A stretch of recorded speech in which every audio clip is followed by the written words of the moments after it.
Oral question. The Honourable Leader of the Opposition.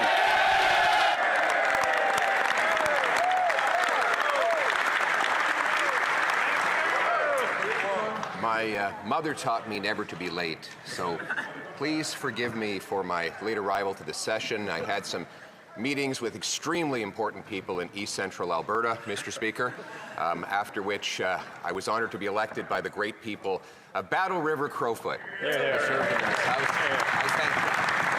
I thank the great Damien Kirk who made it possible, and I thank the Prime Minister for calling a prompt by-election. I wonder if one day he might regret that decision, but in a spirit of good faith, I wonder if he agrees that our goal should be a Canada where hard work is rewarded, where food and homes are affordable, where streets are safe, where borders are solid, and where we're all united under a proud flag. The Right Honourable Prime Minister. Mr. Speaker, I'm sure I speak for all parliamentarians in welcoming the member for Battle River Crowfoot back to the House of Commons.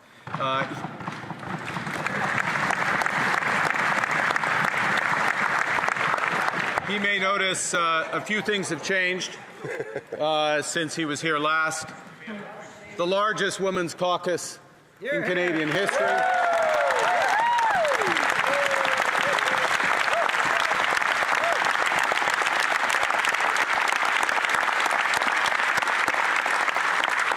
And a spirit of collaboration that was shown in the opening session, including in the passage of the Build Canada Act and the projet de loi du Bloc québécois en ce qui concerne.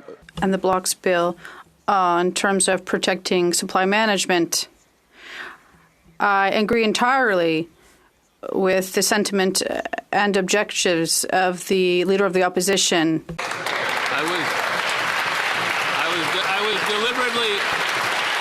I was deliberately flexible on time because it's a special day, but now we're going to respect the 35-second limit. The Honourable Leader of the Opposition.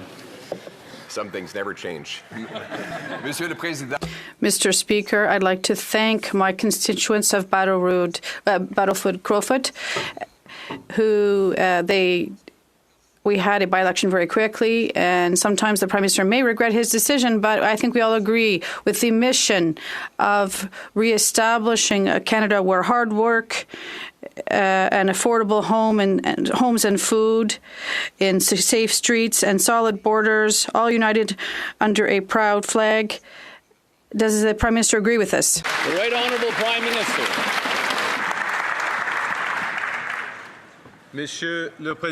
Mr. Speaker, I agree entirely with the sentiment and objectives that the Leader of the Opposition has just expressed for our great country. Thank you. The Honourable Leader of the Opposition. Mr. Speaker, the Prime Minister mentioned how much had changed, and it's true. I look around this place, and when I left, there was a Liberal Prime Minister who was making excuses about breaking promises, running massive deficits, costs, crime, chaos were all out of control. And whereas today, we have a Liberal Prime Minister breaking promises, making excuses, running massive deficits with costs, crime, and chaos out of control.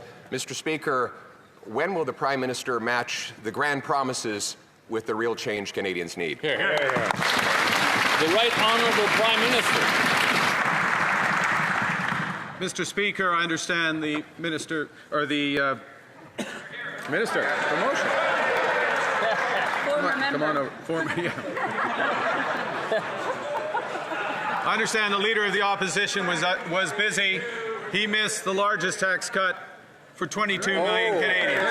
He missed the cut on the GST for new homes.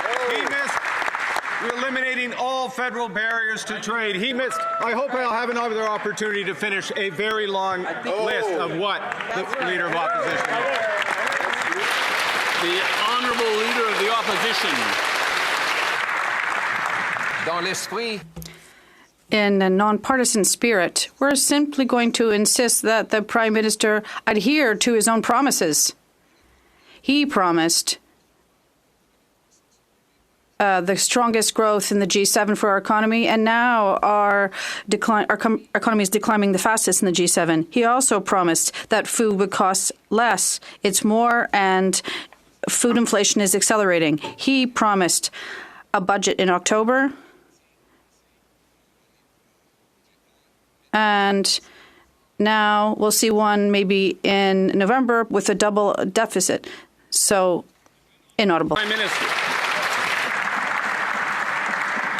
Mr. Speaker, this government has been absolutely focused on improving affordability for Canadians. That's why the largest tax cut, 22 million Canadians, every taxpayer in this country. That's why the cut to the GST. That's why the launch of Build Canada Homes, which will reduce the cost of home building in this country. That's why we back the CRTC to get broadband costs down for Canadians. We are building the strongest economy throughout the worst crisis in our history.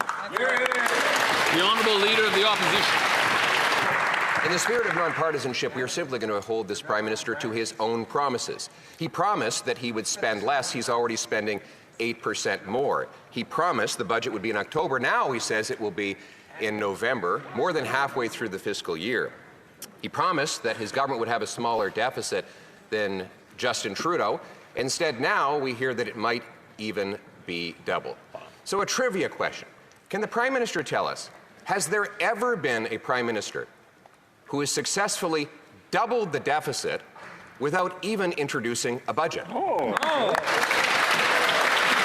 Right Honourable Prime Minister.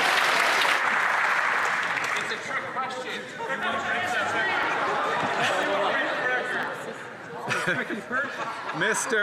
Mr. Speaker, this government is undertaking the biggest investment in protecting Canadians in the Canadian military. Doubling our investment in the Canadian military from last year when this member last sat in the House by the end of this decade. This government, there's more. The Honourable Leader of the Opposition. There's a lot more debt is what there is, Mr. Speaker. A lot more debt than we ever imagined would be possible. This is a Prime Minister who said we'd have the fastest growing economy in the G7. We have the fastest shrinking economy in the G7. He said grocery prices would go down. They're going up faster than ever before. He promised to create jobs. He has the second highest unemployment in the G7. He's really reminding us all of that sign at the bar, free beer tomorrow. But you come back the next day and the beer is still not free, and tomorrow never comes. Mr. Speaker, why is it that all of this Prime Minister's promises of yesterday turn into today's disappointments? The Right Honourable Prime Minister. Mr. Speaker, I think if we are going to build the strongest economy in the G7, and we will, we need to be clear. We need to be clear about the scale of the crisis we are in. We need to be clear about the scale of investment that we need. $60 billion in new projects announced last week. $200 billion in investment announced last week. $100 billion in housing investment announced just yesterday. That's the scale of what we need. The Honourable Member for Belleuil-Champlain.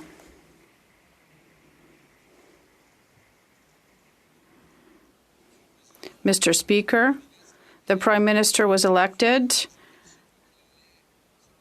saying that he would be the best to face the tariff crisis and the trade war. Almost 4 months have gone by, and Canada is not coming out on top. At best, we can say that it hasn't been a success. Can he commit now to put an end to tariffs and an end of a trade war agreement with the United States, his true priority? The Right Honourable Prime Minister.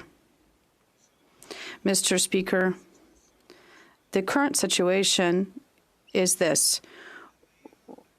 We have the best deal with the U.S. worldwide right now. We're talking about more than 85%. 85% is enormous of our exports are covered under free trade with the U.S. We have the lowest tariff in the world right now. That is a success. The Honourable Member for Belleuil-Chambly. I would contest such statements which would not live up to economic analysis. We would have to look at that in another forum. But the Prime Minister says we have a privileged relationship with the U.S. and it no longer exists. But this statement didn't go over very well in Washington. Can he state today that he is confident that he can reestablish our privileged relationship of trust between Canada and the U.S. administration quickly as the best way to put our trade relationship back on a right track? The Right Honourable Prime Minister. Mr. Speaker, the Canada-U.S. relationship is good. Yes, we are experiencing difficulties and challenges, some setbacks, but I am proud that this government stands up for Canada, but that's true. I speak regularly with the President over the past weekend in terms of the current situation between Ukraine and Russia and China. We spoke. The Honourable Member for Belleuil-Chambly. The Prime Minister's rare presence in Washington, both in terms of the U.S. administration and the economic troubles. Well, his absence was noted a great deal in Washington. When did he go for the last time to Washington, and when will the PM start seriously going to the capital city of our main partner and make it a priority, rather than talking about infrastructure that won't even be put in place until the end of Mr. Trump's term? The Right Honourable Prime Minister. Mr. Speaker, the U.S. President is a modern man. I speak with him regularly. We send each other text messages. But what's the most important right now for Canada is to diversify our trade internationally with Europe, in Asia, with Africa, and South America. Thank you.